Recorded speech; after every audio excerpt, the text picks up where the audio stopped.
Que a graça e a paz de Jesus Cristo, nosso Senhor, seja com você, seja com sua casa. Amém? Amém. Por gentileza, abra sua Bíblia comigo no Evangelho segundo Mateus, no primeiro capítulo. Evangelho segundo Mateus, primeiro capítulo, nós vamos ler do primeiro verso até o verso 16.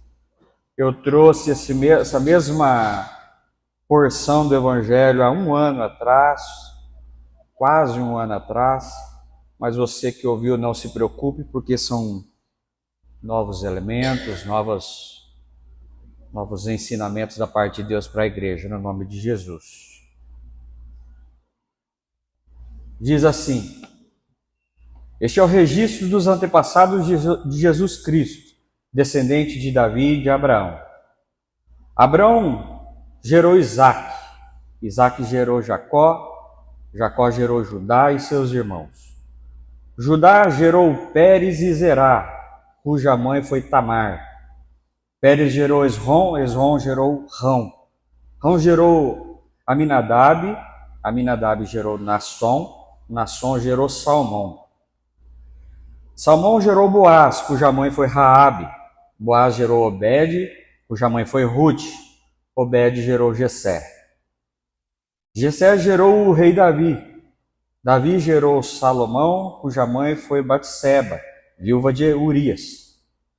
Salomão gerou Roboão, Roboão gerou Abias. Abias gerou Asa. Asa gerou Josafá. Josafá gerou Jeorão. Jeorão gerou Uzias. Uzias gerou Jotão, Jotão gerou Acás. Acás gerou Ezequias. Ezequias gerou Manassés. Manassés gerou Amon. Amon gerou Josias. Josias gerou Joaquim e seus irmãos, nascidos no tempo do exílio na Babilônia. Depois do exílio na Babilônia, Joaquim gerou Salatiel. Salatiel gerou Zorobabel. Zorobabel gerou Abiúde. Abiúde gerou Eliaquim. Eliaquim gerou Azor. Azor gerou Sadoc. Sadoc gerou Aquim. Aquim gerou Eliúde. Eliúde gerou Eleazar. Eleazar gerou Matã. Matã gerou Jacó. Jacó gerou José, marido de Maria. Maria deu à luz a Jesus, que é chamado Cristo. Fecha seus olhos. Pai, obrigado pela tua palavra no nosso meio. Queremos aprender do Senhor. Queremos ouvir a sua voz e ser transformado por ela. Obrigado porque até aqui o Senhor tem nos conduzido com amor, com paciência, com misericórdia. O Senhor tem cuidado de todas as histórias aqui reunidas. Tem cuidado da minha história, porque Tu és o Deus da nossa história. E somos gratos a esse Deus, Deus o Pai do nosso Senhor Jesus Cristo. E é no nome dele que oramos. Amém. Texto chato, né? Mas é o texto que fala sobre histórias.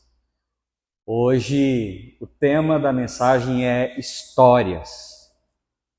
Luz e paz sobre todos os nossos dias. Esse é o tema dessa porção do Evangelho que a gente leu e que nós vamos falar essa noite com a graça de Deus.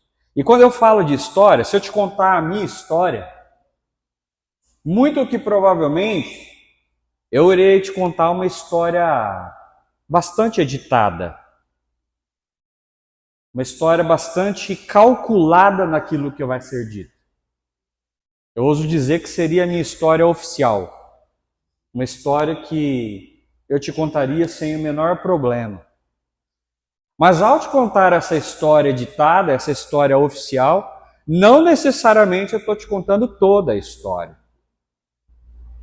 Se você me contar a tua história, não necessariamente você vai me contar toda a história. Isso porque se existe uma história oficial a meu respeito, também existe uma história não oficial a meu respeito. Se existe uma história oficial ao seu respeito, também existe uma história não oficial a seu respeito. Uma história que você talvez não conte para as pessoas. Talvez um acontecimento que você não conte para muitas pessoas. Talvez algum acontecimento que você nunca contou para ninguém. Mas ela é a sua história. Contando ou não para alguém, ela é a sua história. E é essa história também que o Senhor quer trazer luz. Para que haja transformação na minha vida e transformação na sua vida. Para que haja renovação da nossa história. Porque a nossa história não terminou. Se você está aqui comigo hoje ouvindo essa porção do Evangelho, você está na sua história. Talvez você esteja no começo da sua história, no meio, quem sabe já na reta final da sua história, mas a sua história não terminou. A sua história está acontecendo. E é da parte de Deus. É da vontade de Deus. Que a sua história, ela seja uma história de muitas bênçãos. Uma história de muita paz, de muita tranquilidade. Talvez até aqui não tenha sido, mas é da vontade de Deus que seja. Ao menos daqui para frente, uma história de paz, não uma história de guerra. O Senhor, o príncipe da paz, que é o Deus da história, Ele garante isso para você. Ele garante isso para mim. Graças a Deus. A gente pode confiar no Deus da história para saber que a nossa história não está ao léu, não está perdida. Ela é um conjunto de acontecimentos bons e outros ruins. Alguns a qual eu posso te falar com a maior tranquilidade e outras que eu não posso te contar, que eu não quero te contar. Talvez você tenha parte na sua história recente. Talvez você esteja vivendo uma história atual, que a gente pode considerar como uma história não oficial. Talvez você esteja vivendo na sua história hoje, nessa semana, uma história que você tem pudor de contar para alguém. É possível que tenha gente aqui que esteja vivendo hoje uma história não oficial. E o Senhor quer trazer luz para a sua história. O Senhor quer mudar a sua história. O Senhor quer renovar a sua história. Eu tenho a maior tranquilidade de te dizer isso. Até mesmo de forma profética, porque a Bíblia me dá esse tipo de base. De dizer, Deus quer transformar a sua história, quer renovar ela. Tem um pastor presbiteriano chamado Ricardo Agreste, ele é pastor de uma igreja chamada Chácara Primavera. E ele, uma certa vez, ele comparou a vida, a história da nossa vida, a uma corrida. A uma corrida que você faz, como essa que teve ontem ali na beira do Parque de Ingá, ali, a Corrida das Mulheres, né? E ele fala 3 aspectos dessa corrida, comparando com a vida, com a história da nossa vida. Ele fala assim, mais importante que a velocidade é a resistência. Mais importante do tempo que você está percorrendo a sua vida, a sua história, é a resistência para percorrer ela. É o fôlego que você tem para viver cada um dos seus dias. Ele vai dizer que é mais importante que você olhar para o lado e comparar-se com outro atleta é você se conhecer, é o autoconhecimento. Mais importante que você olhar para o lado para saber se você está indo bem com base na história de outra pessoa, é você conhecer o seu potencial de viver a sua história. Olhar para si, a sua consciência. E por fim, ele diz, e eu acho essa tremenda, mais importante do que começar bem é terminar bem. Numa corrida você pode começar 8 km por hora, não sei se isso para um ser humano é muito, acho que é muito. Mas se você não tiver tudo o que precisa para concluir essa corrida, não adianta se você começou bem. Mais importante do que começar bem é terminar bem. E na minha história e na sua história, meu irmão, independente do que você passou até aqui, deixa eu te falar uma coisa. Mais importante do que você começar bem é você terminar bem. E às vezes você pode olhar para você e dizer, eu não comecei bem. Muitas vezes você vai fazer isso olhando para a comparação com alguém que está do seu lado. Eu já vou dizer para você, para. Mas mais importante do que você está vivendo hoje, um capítulo ruim da sua história, um capítulo sombrio da sua história, mais importante que isso é como você vai terminar a sua história, amém? E o texto que a gente leu fala de histórias. É a história de Jesus Cristo, Jesus de Nazaré, do começo até o fim. Mateus começa com Abraão, Lucas vai começar com Adão, mas é a história de Jesus de Nazaré. E quando você fala da história no ponto de vista de estar falando de Jesus de Nazaré, você está falando basicamente do currículo dele. Porque todo rei, ele tem um currículo. E qual é o currículo de um rei? No sentido de um rei judeu. O currículo dele é de onde ele vem. Se ele vem de uma família nobre, se ele vem de uma família adequada para reinar, que aprendeu a reinar. Então, o currículo de um rei é sua árvore genealógica. O currículo de um rei é a história dos seus antepassados. E esse aqui, que a gente acabou de ler, Mateus 1, do primeiro verso até o verso 16, é o currículo do Rei dos Reis, de Jesus. E é um currículo muito bom, um baita de um currículo. O que é o currículo? Né? O currículo é aquilo que eu sei fazer, a minha formação, aquilo que eu aprendi, onde que eu estudei, quais as minhas principais habilidades, o que eu pretendo para a minha vida profissional, acadêmica. Esse é o currículo. O currículo de Jesus é a sua história, e é uma baita de uma história, apesar de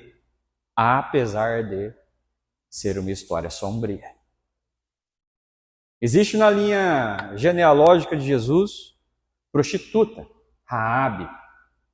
Existe na linha sucessória não, genealógica de Jesus, um filho bastardo, Salomão, que foi filho de uma aventura de Davi com a esposa de um dos seus generais, que custou a vida desses generais, Urias. Então, o currículo de Jesus é um baita currículo. A história de Jesus é uma baita história. Mas é a história de muita escuridão. A história de sangue. Uma história que, por muitas vezes, você olhava para ela e dizia, não tenho o que fazer com esse povo. Não tenho o que sair de bom dessa história. Mas o final da história de Jesus é Jesus. E tem uma coisa que eu posso te falar com base na história de Jesus. O final da sua história também é Jesus. O final da sua história não é o que você está passando hoje. O final da sua história não é o que você pretende para ela. O final da sua história é aquilo que Jesus de Nazaré tem para ela. O final da sua história, com certeza absoluta, é Jesus. E aí a gente aprende com a história de Jesus algumas características que vão nos ajudar a trazer luz para a nossa história. Então, para trazer luz para a minha história, para a sua história, a gente pode olhar para a vida de Jesus e para a história de Jesus, a história de seus antepassados. E dela tirar algum tipo de lição para que haja luz na nossa história. Para que a nossa história seja uma história com uma continuidade segundo Jesus. Continuidade segundo Deus. Uma continuidade abençoada e também abençoadora. E uma das pessoas que eu selecionei para falar sobre histórias aqui dessa história que a gente acabou de ler, está no verso 10, que diz, Amon gerou Josias, Manassés gerou Amon e Amon gerou Josias. Vamos ler lá. Ezequias gerou Manassés, Manassés gerou Amon, Amon gerou Josias. Interessante nessas três figuras, Manassés, Amon e Josias. Porque essa primeira figura, Manassés, ela tem potencial para ser o pior rei que Israel já teve. Se não foi o pior, tem potencial para estar ali no top 3. Está no pódio dos piores. Manassés era um necromante. Necromante é aquele que conjura, consulta os mortos, cultua os mortos. Manassés foi um rei totalmente idólatra e perverso. Perverso ao ponto de ter sacrificado um de seus filhos a um deus num caldeirão, ao deus Moloque. Moloque é um deus pagão que exigia sacrifícios de crianças. Manassés sacrificou um dos seus filhos num caldeirão em chamas a um deus Moloque. Olha o nível da pessoa que a gente está falando. Descendência de Jesus. Antepassado de Jesus. Manassés, ele era um genocida, agora está na moda essa palavra. Manassés era uma espécie de um Hitler da era judaica. Manassés era terrível. Mas Manassés, ele tinha filhos. Ele teve um filho chamado Amon, que foi também uma pessoa bastante ambivalente. A pessoa, ora fazia uma coisinha legal, outra hora dava 2 passos para trás. Amon. E desse contexto de Manassés, Amon, inclusive, nasce um termo muito interessante bíblico, que é Geena, porque Manassés e Amon, eles inauguram uma espécie de um lixão onde a podridão do palácio, a podridão da cidade era queimada. Então esse lugar chamava Geinom. E depois esse lugar foi virando, o nome foi tendo algumas correlações, virou Geena. E Geena é a palavra que Jesus usou para fazer uma ilustração com relação ao inferno. Ele fala: o inferno é igual ao Geena, é onde um fogo nunca apaga, está sempre aceso.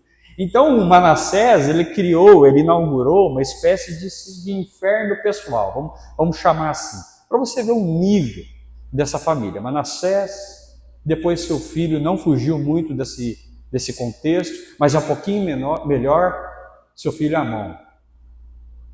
Mas Amon teve um filho chamado Josias. E Josias, com 8 anos, começou a reinar porque seu pai morreu assassinado. Amon morreu assassinado. Josias, com 8 anos, começou a reinar em Judá. E com 16 anos, Josias começou uma espécie de uma reforma em Israel, tirando de Israel a idolatria e restaurando o templo. Até que ele encontrou ali o livro da lei, e ele começou a ler o livro da lei, se debruçou sobre ele, se arrependeu de seus maus caminhos e se tornou um dos últimos reis justos de Israel.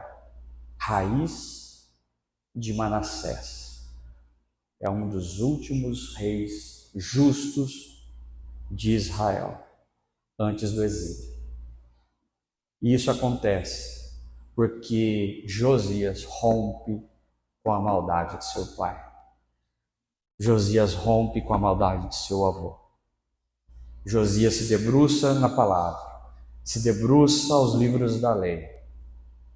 Há um encontro pessoal com Deus e Josias, ainda cedo, e ele rompe com a maldade dos pais. E isso me ensina, irmã e irmão, que a minha história, ela é uma história que está nas mãos do Senhor Jesus. Mas existe uma responsabilidade muito grande minha na minha história. Existe uma responsabilidade muito grande sua na sua história, que é romper com o ciclo de maldade. E eu não estou falando da sua família somente. Muitas vezes vem da família. Mas muitas vezes é um ciclo de maldade inaugurado por você mesmo. Um ciclo vicioso inaugurado por você mesmo. Talvez uma maldade que vive na sua espreita há muito tempo e que precisamos trazer luz através da palavra e romper com esse ciclo de maldade. A sua história até hoje pode ter sido uma história bem das meia-boca, mas você tem condições de romper com esse ciclo de maldade da sua história para que haja luz na sua história. Não importa, minha irmã, não importa, meu irmão, o que você passou. Não tem nenhum aspecto da sua história que importa se você decidir hoje trazer luz sobre ela. Não tem nenhum aspecto da sua história. Ah, pastor, é que você não conhece. Até vida eu já tirei. Não importa se você decidir hoje se debruçar sobre o Evangelho de Jesus, sobre a vida em Cristo, sobre a Zoe que eu falei recentemente, sobre uma vida abundante que existe no Evangelho de Jesus, a sua história vai mudar. A sua história vai ser transformada. Perdão e graça, como nós cantamos através do louvor, virá na sua história, veio na sua história, porque você reconheceu Jesus como seu único e suficiente Senhor e Salvador. E se você não fez isso, irmão, faça isso. Reconheça Jesus como seu único e suficiente Salvador, porque a sua história, independente de que tipo de capítulo ela teve, vai se transformar. E aí a gente tem também alguns elementos para a gente trazer luz sobre a nossa história e se posicionar sobre ela. E um dos elementos é algo que a igreja protestante parou de fazer, que é a gente falar, é a gente dizer sobre a nossa história. Eu tive um cenário quando eu era criança, de 4 para 5 anos. A minha mãe, ela precisava trabalhar junto com o meu pai, e ao trabalhar, uma empregada ficava comigo, e essa empregada resolveu me agredir fisicamente, com 4 anos. E me ameaçava, dizendo que se eu contasse para meus pais, ia acontecer alguma coisa ruim. E eu vivi com isso muito tempo. Muito tempo. Por muito tempo eu, inconscientemente, é lógico, culpei minha mãe. Minha mãe eu vivia sempre em pé de guerra com ela, porque, afinal de contas, minha mãe me deixou sozinha com alguém que me agredia. Parte da minha história eu posso contar para vocês aqui, como eu estou contando hoje, como, por exemplo, um dos traumas é que eu nunca consegui até hoje não roer unha. Eu roo a unha desde de 4 anos de idade até os 42. Mas tem aspectos que está na minha história um pouco mais restrita, contada somente para minha esposa e para alguns amigos mais próximos, que eu não posso contar também, que veio dessa mesma história. Mas sabe, irmão, o que fez com que eu estabelecesse uma relação, uma história nova com a minha mãe? Contar a minha história. Dizer a minha história. Contar ela toda. Claro que, como eu disse, alguns detalhes num círculo mais íntimo. Não tem necessidade de eu escrever a minha história. Mas, irmão, contar a nossa história muda ela. Contar a nossa história, confessar a nossa história, confessar os meus pecados, é o primeiro e grande aspecto de mudança da minha história. Quero incentivar as células aqui a ter tempo de confissão de pecado. Não precisa ser na célula inteira, mas de 1 a 1, para que haja cura, segundo o apóstolo Tiago. Para que haja cura, para que haja início da mudança da nossa história. Irmão, muita coisa você guarda só para você, que não tem necessidade de você guardar só para você. É bom que você já tenha confessado ao Senhor, isso te trouxe perdão, mas, irmão, confesse a sua história. Fale da sua história para alguém, para que você seja curado e seja o primeiro passo da mudança da sua história. No nome de Jesus. Que haja uma mudança na sua história através da confissão. Através de você trazer luz. Trazer luz é trazer informação. Leve essa informação para alguém que você confia, alguém cheio do Espírito Santo de Jesus. Mas não deixe de fazer. Sua história precisa mudar. E para você mudar ela, você precisa falar ela. Amém? Um segundo detalhe na história de Jesus, que eu queria trazer para você, está no verso 10. Verso 10 que diz, o verso 16, perdão, o verso 10 a gente já falou. O verso 16 diz assim: Jacó gerou José, marido de Maria. Maria deu à luz a Jesus, que é chamado Cristo. Um outro detalhe para a minha história mudar. Uma outra lição, que a primeira é eu trazer luz e romper com o ciclo de maldade. Aí a minha história muda. Agora é eu fazer parte da história de alguém de forma significativa. Primeiro eu me arrependo da minha história. Eu trago luz a ela e eu rompo com ela todo o ciclo de maldade. Seja ele familiar, ou seja ele algo que eu mesmo fomentei e inaugurei na minha vida. Um pecado severo. Eu vou lá e rompo. A partir de agora, é o primeiro início da minha nova história, da mudança da minha história.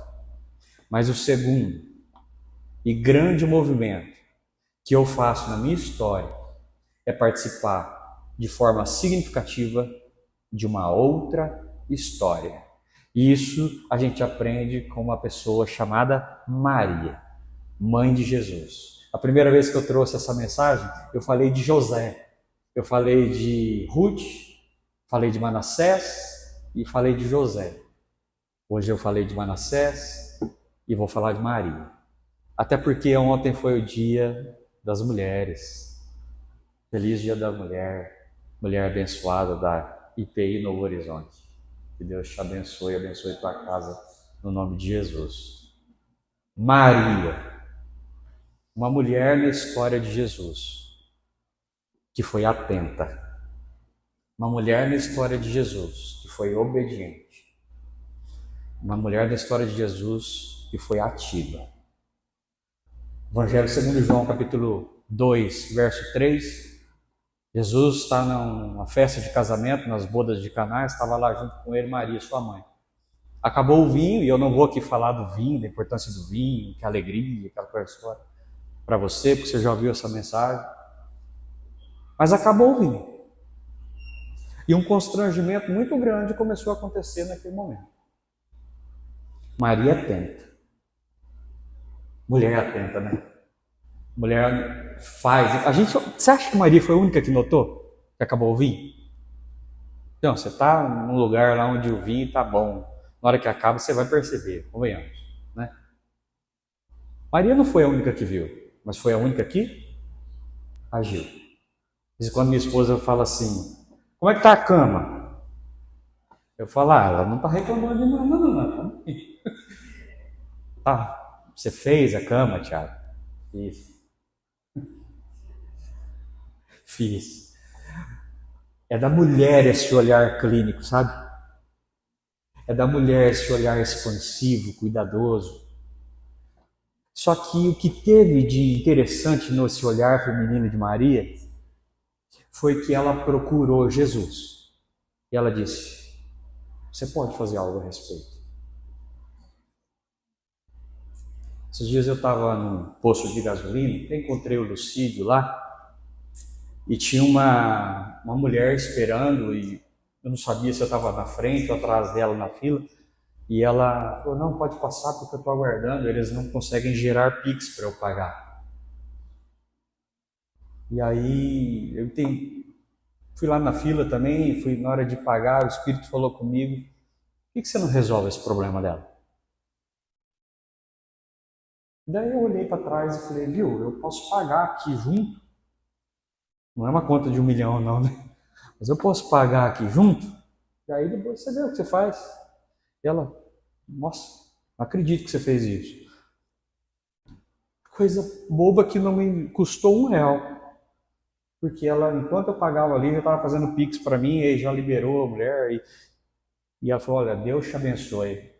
Que bom encontrar gente gentil. Mas, irmão, parece ser um negócio tão bobo. Parece uma coisa tão boa. A gente só precisa estar atento. A gente só precisa ter a vontade de fazer as coisas. A gente só precisa ter vontade de participar da vida do outro de forma significativa. Não foi o meu caso.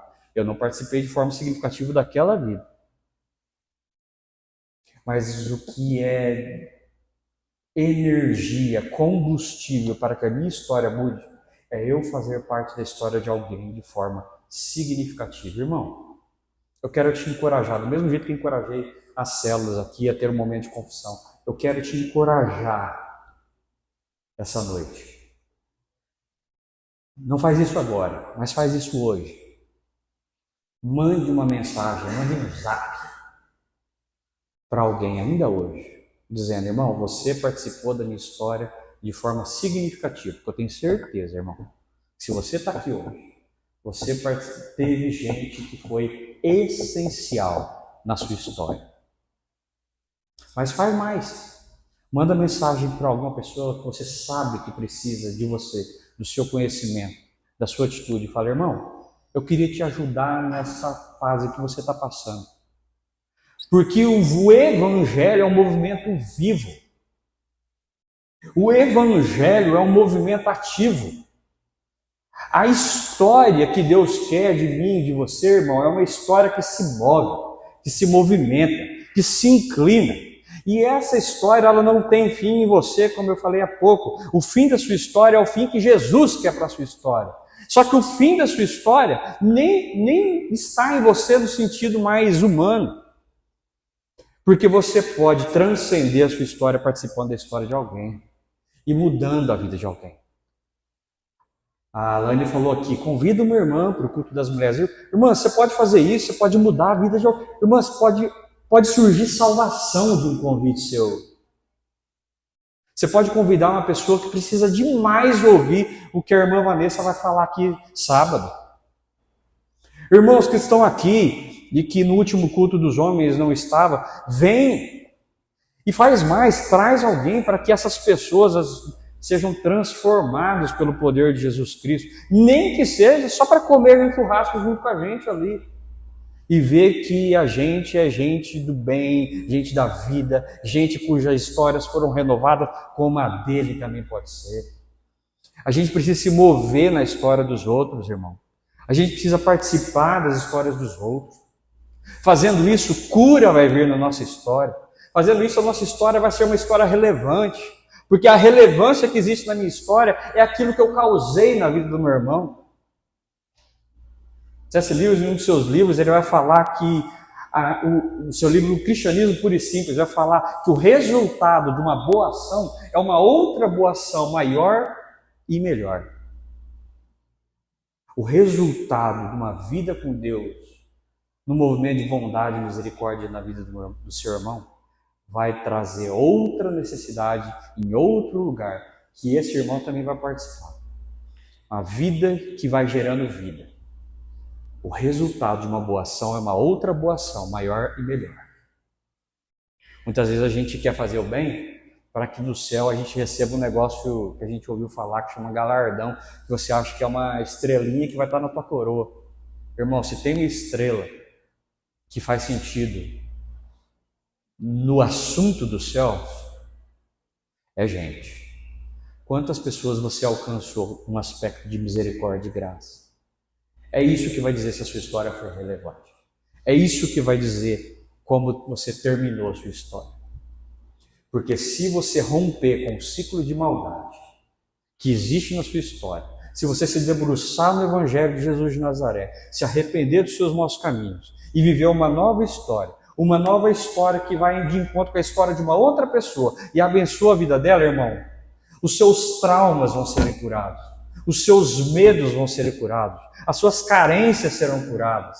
Tudo isso porque você convidou a pessoa de Jesus de Nazaré para participar da sua história. E ele transformou a sua história, catapultando você, arremessando você para a história de uma pessoa que precisava exatamente conhecer a sua história. E que você testemunhasse a história da pessoa de Jesus na vida dela. A história que muda as nossas vidas. A história que muda a nossa realidade. E eu quero te encorajar, minha irmã e meu irmão, que você possa ser homem como Josias, que rompe com um processo traumático, rompe com medo, rompe com a maldade, rompe com o legalismo, com o fundamentalismo. Gente como Josias, sério na presença de Deus. E que você também seja um homem e uma mulher como Maria, atento, obediente. O Senhor Jesus disse para ela, mulher, ainda não é meu tempo. Ela não ficou debatendo não, o que ele ia fazer. Ela só falou para os servos, faça tudo o que ele mandar. E se ele mandar você não fazer nada, você também não faz nada. Ela está colocando o servo em direção a Jesus e falando, faz o que ele mandar. Obediência a Deus. Obediência é uma história de paz. Obediência é uma história de amor. Atenção à vida do irmão. Atenção, cuidado na vida do irmão. Teve uma série de mensagens que eu fiz logo no finalzinho do tempo que a gente estava lá no Santa Felicidade, que é o Evangelho é o cuidado. Você quer viver uma história de Evangelho, uma história que Jesus olha para você e fala: esse vive o Evangelho na sua história. Cuide. Cuide de pessoas. Participe da história de pessoas. Viva na história das pessoas. E assim você está vivendo a história através da lente da pessoa de Jesus. No nome de Jesus. Amém. Feche seus olhos.